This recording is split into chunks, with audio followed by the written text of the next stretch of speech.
Good evening and welcome to Special Drive with me Avinash Jangama on Four Sides TV. జమిలీ ఎన్నికలకు కేంద్ర cabinet ఆమోదం తెలిపింది.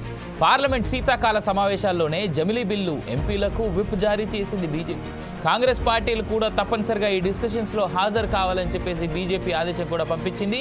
జమిలీ ఎన్నికలపై రాజకీయ పార్టీల్లో భిన్నాభిప్రాయాలు ఏకాభిప్రాయం సాధించేందుకు ప్రభుత్వ ప్రయత్నం. జాయింట్ పార్లమెంటరీ కమిటీకి ఈ బిల్లు సిఫార్సు. కోవింద్ కమిటీ సిఫార్సులకు సెప్టెంబర్లోనే ఆమోదం. జమిలీ ప్రతిపాదనలో 30కి పైగా పార్టీల సమర్థన. జమిలీని వ్యతిరేకిస్తున్న కాంగ్రెస్ సహా 15 పార్టీలు. కేబినెట్ నిర్ణయాన్ని తప్పుబట్టిన తమిళనాడు సీఎం స్టాలిన్ బిల్లు ఆమోదం పొందినప్పటికీ ఇప్పుడే రాని ఎన్నికలు 2028లో కానీ ఆ తర్వాత కానీ ఎన్నికలు జరిగేటువంటి అవకాశం.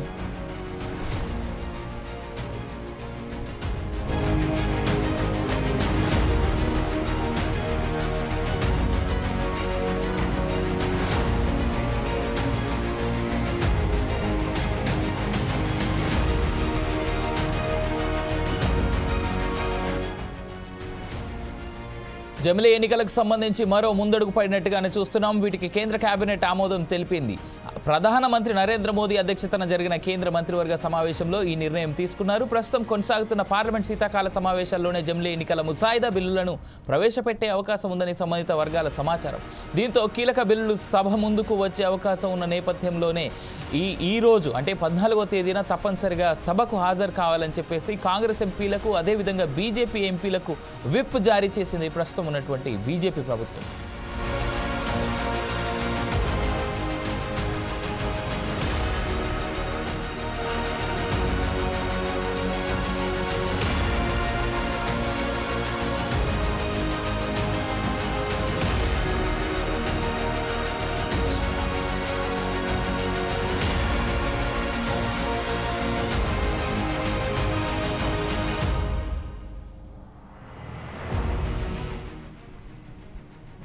జమిలీ ఎన్నికలపై భిన్నాభిప్రాయాలు వ్యక్తమవుతున్న వేళ దీనిపై ఏకాభిప్రాయం సాధించేందుకు ప్రభుత్వం ప్రయత్నిస్తున్నట్లుగా పూర్తి సమాచారం. విస్తృత సంప్రదింపుల కోసం జాయింట్ పార్లమెంటరీ కమిటీకి ఈ బిల్లును సిఫార్సు చేయాలని ప్రభుత్వం యోచిస్తున్నట్లుగా కూడా తెలుస్తోంది. దీని ద్వారా వివిధ రాష్ట్రాల శాసనసభ స్పీకర్లతోనూ సంప్రదింపులు జరిపేందుకు ప్రభుత్వం ఆసక్తిగా ఉన్నట్లు సమాచారం. దీంతో పాటు వివిధ రాజకీయ పార్టీల ప్రతినిధులు అన్ని భాగస్వామ్య పక్షాలకు ఆ అవకాశం కల్పించనున్నట్లుగా సంబంధిత వర్గాలు వెల్లడించాయి.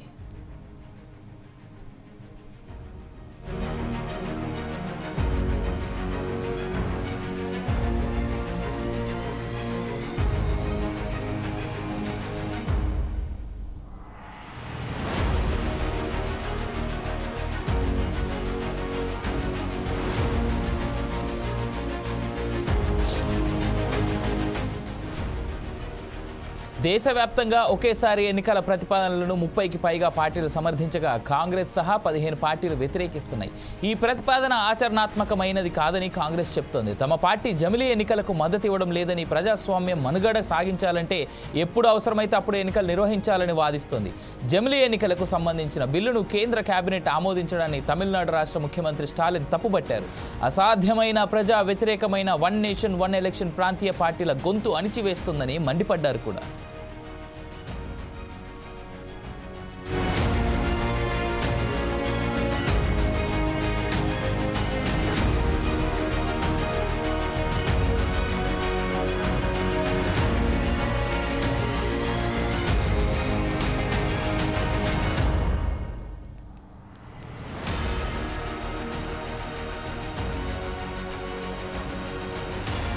పార్లమెంటు నుంచి పంచాయతీ వరకు అన్ని ఎన్నికలను ఒకేసారి నిర్వహించడంపై మాజీ రాష్ట్రపతి రామ్నాథ్ కోవింద్ నేతృత్వంలో రూపొందించిన నివేదికను భారత రాష్ట్రపతి ద్రౌపది ముర్ముకు ఈ ఏడాది మార్చిలో అందించారు. అనంతరం కోవింద్ కమిటీ ఇచ్చిన సిఫార్సులకు కేంద్ర మంత్రివర్గం ఈ సెప్టెంబర్లోనే పచ్చజెండా ఊపింది. ప్రస్తుత పార్లమెంట్ సమావేశాల్లో ఈ బిల్లును పార్లమెంట్లో ప్రవేశపెట్టాలని భావిస్తోంది ప్రభుత్వం. తాజాగా కేంద్ర కేబినెట్లో కూడా దీనికి ఆమోదముద్ర వేసింది.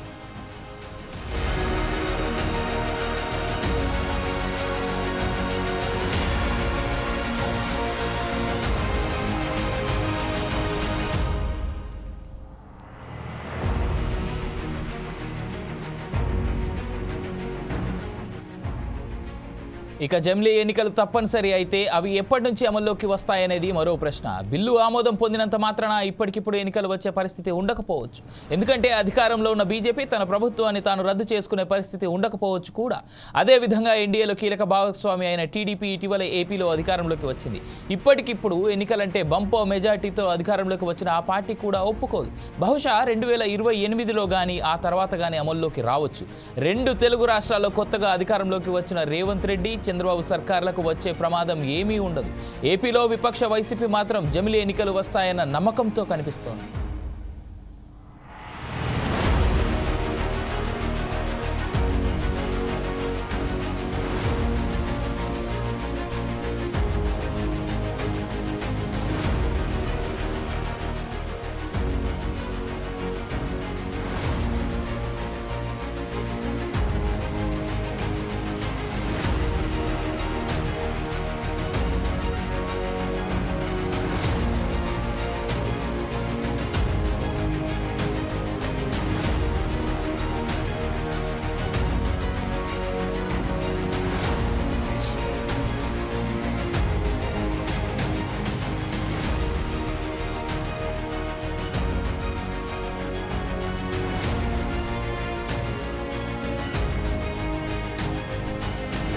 ఒకవేళ జమిలీ ఎన్నికలు గనక వస్తే కాంగ్రెస్ పార్టీ వద్దన్న మిగిలిన 30 పార్టీలు తమ మద్దతు తెలుపుతున్నప్పటికీ కూడా పార్లమెంట్లో ఉన్నటువంటి మెజారిటీ సభ్యులు ఎవరు ఎన్డీఏ పక్షం నుంచి వస్తున్నటువంటి ఈ బిల్లుకు తమ మద్దతు తెలుపుతారనేటువంటిది చూడాలి.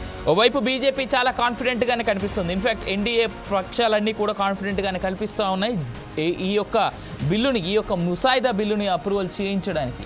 అయితే ఇప్పుడు కాకపోయినా 2028, 29 లేదా 2030లో జమిలీ ఎన్నికలు నిర్వహించేందుకు సన్నాహాలు అయితే సిద్ధం చేస్తున్నట్టుగా కనిపిస్తోంది. కానీ మల్లికార్జున్ ఖర్గే, రాహుల్ గాంధీ, ప్రియాంక గాంధీ నేతృత్వంలో నడుస్తున్నటువంటి కాంగ్రెస్ పార్టీ లేదా ఇండి కూటమి సభ్యులంతా దీనికి వ్యతిరేకంగానే కనిపిస్తూ ఉన్నట్టుగా మనకైతే కనిపిస్తూ ఉంది.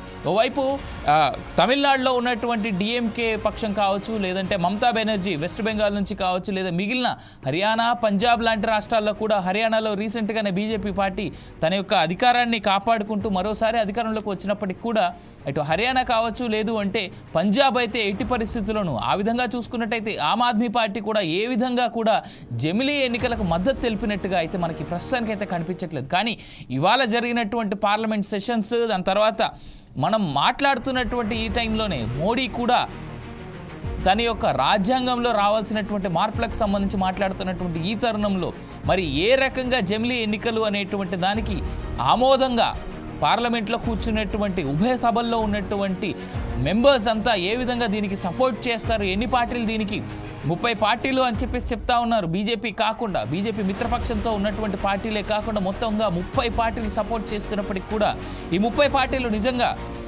తమ మద్దతు తెలిపి ఈ బిల్ పాస్ అయ్యేలాగా చూడగలవా, లేదా 140, 150 స్థానాలకు పైగా ఉన్నటువంటి ఇండి కూటమి సభ్యులంతా కలిపి ఈ బిల్లు పాస్ కాకుండా ఆపేందుకు ఏమైనా ఆస్కారం ఉంటుందా అనేటువంటిది వేచి చూడాల్సినటువంటి అంశం.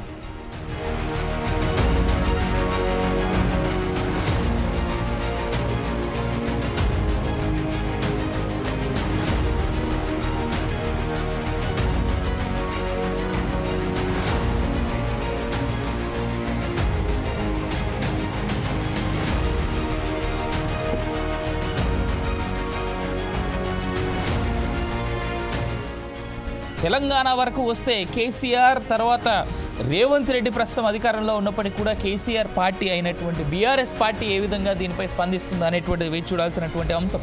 ఒకప్పుడు బీజేపీతో వైరం పెట్టుకున్నప్పటికీ కూడా మరి ప్రస్తుతం ఉన్నటువంటి పరిస్థితుల్లో బీజేపీకి కాస్త అంటకాగుతున్నట్టుగానే వినిపిస్తున్నాయి అంతర్గత వర్గాల నుంచి వినిపిస్తున్నటువంటి మాటలు. ఒకవేళ బీఆర్ఎస్ పార్టీ మద్దతు తెలిపినా పక్కన ఉన్నటువంటి వైఎస్ఆర్సీపీ పార్టీ కూడా మద్దతు తెలిపినట్టుగానే తెలుస్తూ ఉంది. తెలంగాణ, ఆంధ్రప్రదేశ్ రాష్ట్రాల్లో ఉన్నటువంటి ఇటు టీడీపీ, జనసేన, వైఎస్ఆర్సీపీ, బీఆర్ఎస్ లాంటి పార్టీలు కూడా మద్దతు తెలిపిన తర్వాత కాంగ్రెస్ పార్టీ వ్యతిరేకంగా ఉన్నప్పటికీ కూడా కేవలం ఉన్నది తెలంగాణ రాష్ట్రం నుంచి 8 సీట్లే కాబట్టి వాళ్ళ ప్రభావం పెద్దగా ఉండకపోవచ్చు అనేటువంటిది మాట. అదే తరుణంలో వక్ఫ్ బోర్డ్ బిల్ కూడా ఇదే పార్లమెంట్ సెషన్స్లో ముందుకొస్తున్నటువంటి ఈ తరుణంలో జమిలీ బిల్లుకి మరి మిగిలినటువంటి అంటే వక్ఫ్ బోర్డ్ని ఇప్పటికే వక్ఫ్ బోర్డ్ అమెండ్మెంట్ని వ్యతిరేకిస్తున్నటువంటి పార్టీలన్నీ కలిసి ఒకవేళ వ్యతిరేకించినట్లయితే జమిలీ బిల్లు కూడా ఆమోదయోగ్యం కాకపోవచ్చు అనేటువంటి మాట వినిపిస్తోంది. అయినప్పటికీ కూడా బీజేపీ ప్రస్తుతం ఉన్నటువంటి ఈ బీజేపీ ఎట్టి పరిస్థితుల్లోనూ ఇదే లోక్సభలో జమిలీ బిల్లుకు ఆమోదం తెలుపుకొని 2029 లేదా 2030లో అంటే రానున్నటువంటి 5 సంవత్సరాల్లో ఎట్టి పరిస్థితుల్లో కూడా ఎలక్షన్స్కి వెళ్ళాలనే ఆలోచనలోనే ఉన్నట్టుగా తెలుస్తూ ఉంది.